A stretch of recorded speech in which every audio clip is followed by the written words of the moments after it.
কচুর লতি রান্না করতে পারো না? লতি সে কিন্তু সেটা খেলে তো গলা চুলকোয়।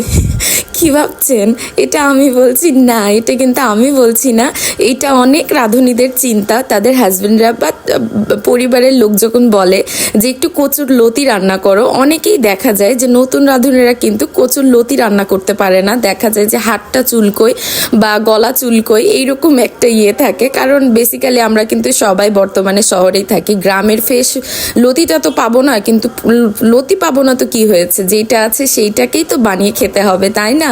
চলেন, হ্যালো এভরিওয়ান, আসসালামু আলাইকুম। আমি নানজিউসি বলছি। আজকে আপনাদের জন্য নিয়ে চলে আসলাম আমি লতির একদম মজাদার মুখরোচক একটা রেসিপি।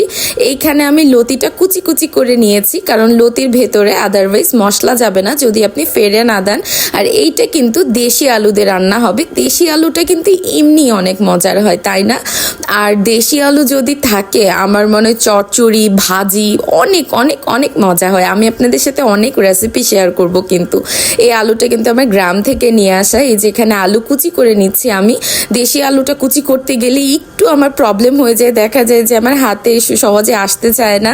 আর এইখানে আমি কড়াই দিয়ে দিয়েছি তেল, কারণ আমি লতিটা রান্না করব আজকে রুই মাছ দিয়ে। ওই যে তথাকথিত সবাই বলে যে না, লতি তো এইটা ছাড়া রান্না করা যাবে না।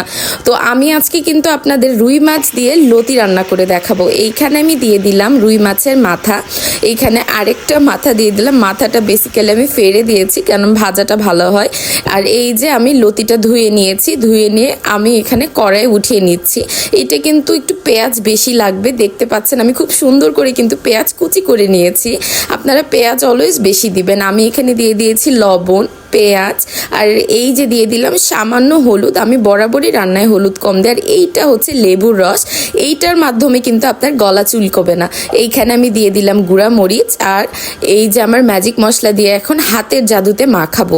আপনি যত সুন্দর করে মাখাবেন তত কিন্তু বেশি মজা হবে। আমার এই যে মাখানো কমপ্লিট, আমি কিন্তু কোনো তেল দিব না এখন। এইখানে আমি দিয়ে দিলাম আমার হাত ধোয়ার মতো মানে সামান্য পরিমাণ পানি। পানিটা বলক উঠে এসেছে। আমি এখানে হালকা একটু মাছ দিয়ে দিলাম। এই যে এখানে আমি আরও তেল দিব, কারণ আমি কোনো তেল দেই নাই। এই যে আমার রান্নার ফাইনাল লুক। রান্নাটা কিন্তু অনেক সহজ, আপনারা চাইলে বাসায়